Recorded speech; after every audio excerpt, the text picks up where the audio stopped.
Welcome to Roadie Wellness, where we explore all things health and self-care. Whether you're seeking mental clarity, physical fitness, or insight from students like you, we've got you covered. Welcome back to the Roadie Wellness podcast. I'm Olivia, and I am here with Emily today. Hello. Yeah, so I am currently a senior here at the University of Rhode Island, and I am studying cellular and molecular biology with a concentration in microbiology. It's a bit of a mouthful, and I'm also a double major in French. And yeah, I'm like about a month away from graduating from here, so all a little nervous, a little excited. Yeah, definitely a lot of feelings mixed up into that, and wow, you do a lot. Yeah. Yeah, so today we're going to be talking about the graduation process, what to expect before graduation, whether it's applying to grad school, trying to get internships, or looking for a job. And we're also going to be talking about how to maintain a social life and that transition from being in college to being post-grad. So how are you feeling now that graduation's around the corner? I'm very excited for all the pomp and circumstance of graduation. I graduated high school in 2021, so I was definitely kind of in the tail end of all the COVID stuff. And so I'm excited to kind of get the full experience and get to be with my friends and walk the stage together. And I'm really looking forward to that.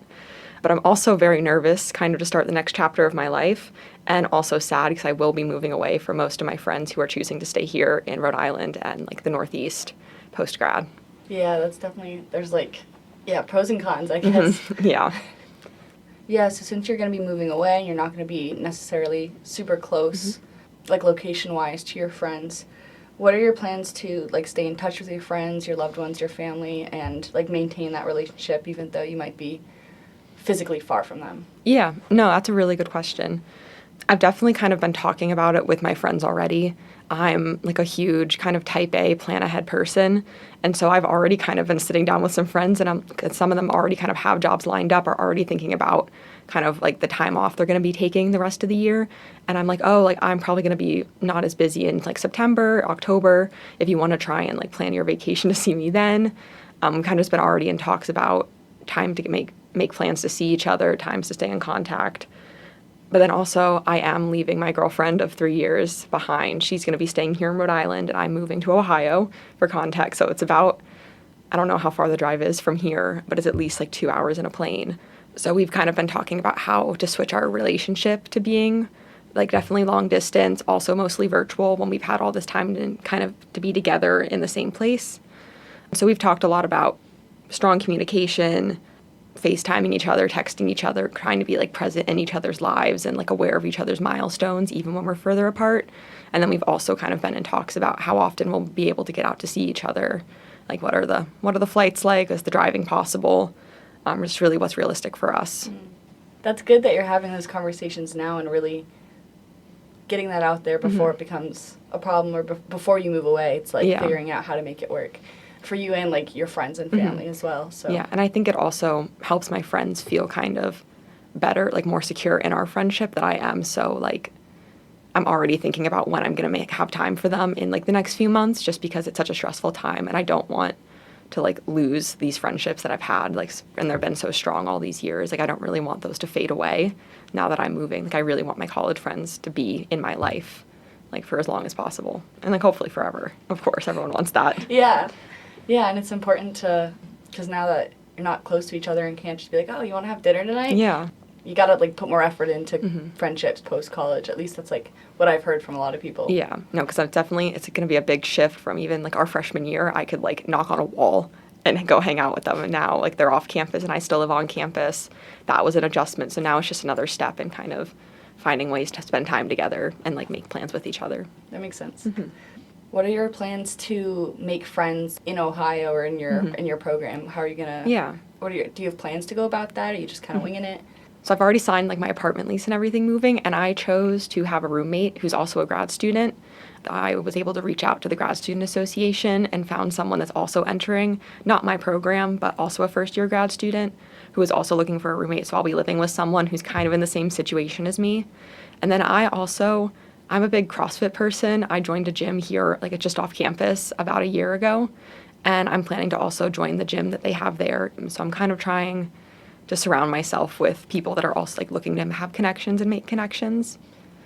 Yeah, that's great that it's not, that you're not just looking for people within your program, but branching out into your other interests as well, and making time to spend time outside of like just your house and like the program. It's like what people talk about as like third places or something like that. Yeah. So, what was the application process like? Yeah. Applying to grad school and different programs like that? Yeah, way more stressful than undergrad. I kind of came into the application process with really only 4 years ago applying to college, and then like some internship and fellowship applications that I've done in my time since. So I hadn't really done any big applications like that in a really long time. And grad schools, especially with my programs, are very different in the terms that you kind of have to find a match with a research faculty who's willing to be your supervisor throughout the program. And so that requires, like, even back in July and August, I was emailing professors at universities that I was interested in going to, had programs I was interested in, and being kind of like sending my CV, my research experience that I've had in my time here at URI, and saying, like, I'm applying to this program this fall. I'm really interested in your work. I was wondering if you had any space in your lab for a grad student. And if all the professors that I want to work at a university all don't have, like, the funding to take a student, I can't apply to that school because there's nowhere really for me to go. Even back in like August, I was kind of reaching out, just trying to even create a list of schools to apply to that had people doing the work I want to do and had the funding to accept me. Because they basically need to have funding secured for like 6 years to be able to fund you. Like sometimes it can get really competitive and they only have maybe one spot. So it's very different than undergrad in that way. But yeah, the application process for me stretched all the way from July to December when the applications were due on December 1st. And for my programs, I needed 3 letters of recommendation, a personal statement outlining all of my research experience, all of like my research interests, why I want to go to that school, faculty interest statements about why I wanted to work with specific faculty, sometimes even like community diversity statements. And every single one kind of has to be personalized for the program. So I only applied to 5 programs this cycle, but I know some people that apply to 10, 20, and it takes like months just to write all the samples that you need for applications. So it's a little bit more intensive than undergrad where you can write one common app and kind of submit it to all your schools at once. It's much more individual. Yeah, that's a lot of work. Like a lot more personal statements. Yeah. Do you mind walking us through that timeline of when you started in, did you say June or July? July. Yeah. Yeah, from like July to December, like what stuff did you start on first? Yeah. When did you reach out for like letters of recommendation? Who did you reach out to? That type of thing. Yeah. So my search kind of started in July when I just did a very broad, like, I know I'm interested in microbial ecology. I want to get my PhD in microbiology. And at that time, I really wanted to kind of stay on the East Coast. I'm originally from New Jersey, so I wanted to be near my family, be near my friends. So I just started looking for schools that have PhD programs in microbiology on the East Coast. And it was like a very general, broad search. And, obvious that huge schools like Yale come up, but then you also kind of have smaller state schools and everything. And I spent a lot of time trying to just create lists of schools that had what I was looking for and had faculty that were doing research I was interested in. And once I had a list of about 15 schools, I just started emailing professors, and that was most of my August, was sending emails, not hearing back, sending another email, and then every now and then a professor, like a faculty member, does get back to you. And that was also something I wasn't prepared for, is the amount of rejection. Because every other faculty is like, I have no funding, I don't have space. And you're like, oh, I guess I have to start back kind of from square one again. And so by the time September hit, I had a list of 5 schools that had faculty with spaces in their labs and were doing research I was interested in. And so my next step was reaching out for letters of recommendation. And I did this in about like early October, I think, because I just wanted to give them all as much time as possible to kind of come up with a statement. And also, when they're writing those letters of recommendation, it's really great to give them kind of some information to go on. So I was giving, my full CV, a short interest statement about my research interest, kind of why I wanted to go to the school, so that they could kind of use it to shape their letters. So I also had to prep some materials ahead of time. But I asked Dr. Roxanne Beinart, I'll throw their names out. I asked her name, Dr. Beinart. She's the PI of a lab that I do research in at the Bay campus, like an oceanography department, but they do really cool like deep sea microbiology work, and I'm a member of her lab. I also asked Dr. Lisa Tewksbury in the biocontrol lab, which is another lab that I'm a part of. I did my summer fellowship there last year. And then I also asked Aura, who's the Dean of Diversity and Student Success Initiatives at CELS. I work with her very closely in my role as the RAM for the College of Environment and Life Sciences. So she wrote me a letter as well. So thank you to all of them. Shout out. They're all great. Yeah, that also brings up a good point where it's like you might want to start getting internships or creating those faculty relationships so that you're able to have someone to write a really strong letter of recommendation for you, especially if you want to apply to a grad school program or for even some jobs that need letters of recommendation. Like having someone that knows you, knows your work experience, knows your experience in the field that you're applying to is definitely important because I feel like everything needs a letter of recommendation these days. Yeah, and that was something I was thinking about even like in my first year here at URI, and I was so stressed about it because I was like, these classes have 200 people in them. How am I ever going to like meet a professor, get like some kind of connection with them to be able to ask them in a few years? Because I always was planning to go to grad school. That was always kind of my goal when I was here. And so I was always kind of thinking, like, how am I going to get to know these professors? What's going to happen? And then in my junior year, when research opportunities started opening for me, that made it, like, much easier because, like, I was able to work one-on-one with these faculty. But yes, also a bit of advice is, like, don't stress so early on, and that as the class sizes go down and you get more specialized, those opportunities to connect will appear, especially in, like, your sophomore and junior year, even if it seems impossible your freshman year. Yeah, and that's a good suggestion, too, to like take those internships or research opportunities to be able to be mentored and work with faculty closely and like one-on-one. Yeah, and some faculty even like you can just go to their office hours and like talk to them about kind of your career goals. If their specialty area is something you're really interested in, just go talk to them about it. I've had some really great conversations with faculty when I was still kind of trying to figure out exactly what I was actually interested in doing research in, just because I've changed my mind so many times. Those are always really helpful conversations to have, and they're really great ways to kind of start a connection. Yes, that's a really good point. I'm glad that you mentioned that. So what's one thing that you would have done differently preparing for grad school and graduation now, like looking back on it now that you're towards the end of the process? Yeah, I kind of mentioned this a little bit earlier too, but I definitely would have kind of prepared myself for how much rejection you're going to face in this stage in life. I feel like so many people, like, you know, you see on LinkedIn, oh, I just got accepted to this, like, big opportunity at, like, this big name firm, like, law firm, or I don't know how other jobs work. I don't know what other people do for work. I don't know how that all works. That's fair. Yeah, like, you see on, like, LinkedIn and people talking about these, like, big opportunities that they're getting post-grad, and you can feel, like, really small and be like, oh, like, I'm not getting these opportunities offered to me. Maybe I'm not going to, like, the big Ivy League school. Like, maybe I'm not going to Harvard. I'm not going to Yale for grad school.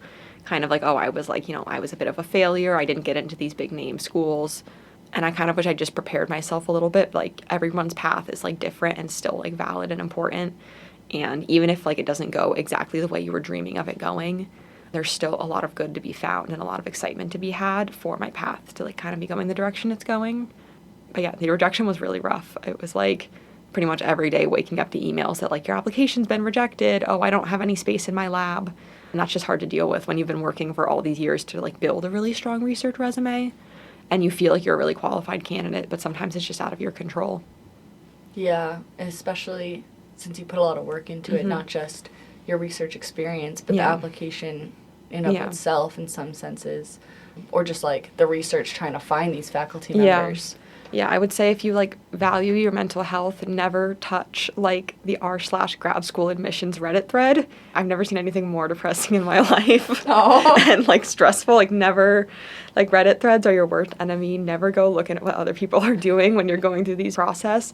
You never want to know because it's just going to make you feel terrible about yourself because you don't have 6 publications and 10 years of research experience and, like, a job in a huge lab. Like, you're never going to have that, all of that. Especially, like, in your senior year of college, you're never going to be at that level that those other people are at, and you need to just kind of stay focused and see where your path leads. And I don't think I fully understood that until I was staring the whole process in the face and was like, oh my goodness, like, how am I going to get this done and then also, like, pass all my courses and, like, also keep up all this research. Like, it was, my fall semester was very busy and very, very stressful, as all of my friends will tell you. Yeah, that I was a bit of a wreck. Would you recommend applying to multiple opportunities? I mean, I'll give my statistics is I got 1 acceptance and 4 rejections. Okay. That was, like, kind of how mine went out. And some programs also have like interview stages that you have to make it to before the actual acceptance, especially in the science disciplines.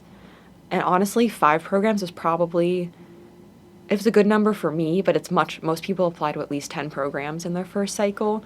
And maybe after, if they don't get into any, they'll like downsize a little bit. But yeah, no matter, even while I was applying to grad school, I was also applying to jobs. I really didn't limit myself. Like, grad school's always been my dream and what I like really am passionate about and what I want to do. But if it hadn't worked this cycle, I would have kept applying to jobs until I got something in the field, strengthened my resume, and reapplying the next cycle. Mm-hmm. So I really think it's always so important to keep your options open and to think, oh, if I don't get into grad school, maybe there's a post-bac I can do, maybe there's a job. There's always kind of other opportunities out there to strengthen your resume for the next application cycle. Yeah, that's a really good tip. Mm-hmm. Going off of that, do you have any practical tips on the application process and how to build a strong resume or CV or something like that? I know we have the writing center here that you can visit and stuff like that. What are some other things that you did? Well, I sent it to like my PIs, which is the principal investigator, so like the head of a research lab. And I sent it to both of them to kind of go over the research parts of mine and make sure what I was talking about actually was like matched what I actually did in lab, that it was factually correct. So I sent it off to a lot of people with more experience in the field and had maybe even like, if I'm applying to grad school, send it to people who do grad school acceptances and say like, oh, like, what do you think of this? Would you look at, like, would you keep this around or would you throw it out? Is always really valuable. And they'll kind of tell you like, oh, like, you know, it's not really relevant information you have right at the top and stuff like that. I found it really helpful to kind of just stay as organized as I could. I had like a really huge like 3-page checklist I made that was like reach out to professors, and then I like wrote down the names of all the ones I reached out to and if they got back to me or not, make a list of schools. I had like kind of every single step of the application process really laid out for me and then broken down into teeny tiny steps I could get done like one at a time. And that was really helpful for me, kind of like, especially because the process for me was July to December. That's so long to kind of keep all that stuff in your head and stay on top of it and like keep track of what you've done and what you need to get done still. Yeah, and that's another good point too, is that you started early, which I think was super beneficial for you in that process. So that's a great recommendation to anyone who's looking into grad school. Start process early. Yeah, honestly, I was even looking at programs, like I say, like June, July, but I was kind of peeking around even as early as like my junior year, just kind of getting a feel for what programs were out there, even if I wasn't like looking specifically for where I might want to apply. It's always good to kind of just familiarize yourself with what's out there and what's available. Yes, and that could also go into like when trying to choose a research or fellowship program here, you know, oh, these are the programs that I'm interested in for grad school. What research lab do I want to get into that could apply or be beneficial for a resume to apply to that, you know, graduate program? 100%. Yeah. Yeah, and even just, I think being able to recognize, like if you're going through the process and maybe you meet with some grad students to ask how their experience is, it's also totally fine if by going through that process you realize that grad school is really not for you. I know that's happened to some people, and like they were people in my program that were applying this cycle, and maybe even they made it to the interview stage, got to meet with grad students, and they were just like, you know what, I don't want to do grad school, and now they're applying to jobs in industry and also like some academia research tech jobs, and they're much happier with that decision because grad school, especially in the sciences, and like any track that goes on to PhD, that can be like up to 6 years of your life that you're spending in one place studying like one thing, and you're also it's a huge time commitment, and you basically get paid nothing the whole time. And for some people that's just not really what they want to do. It doesn't match their goals for their life, and I think that's totally fine. Yeah, that's everything that I have. Thank you for joining us today, Emily. Of course, thank you for having me. Before we wrap up, a quick reminder that all information shared in today's podcast is for informational and educational purposes only. Thank you for listening to another episode of Roadie Wellness. If you like what you heard today, tune in every Tuesday on all podcast platforms for more. If you want to stay up to date on events and healthcare tips, please follow us at URI Health Promotions on Instagram. And if you have any ideas for future podcast episodes or more social media content that you'd like to see, please feel free to DM us or email us. Until next time, take care and stay healthy.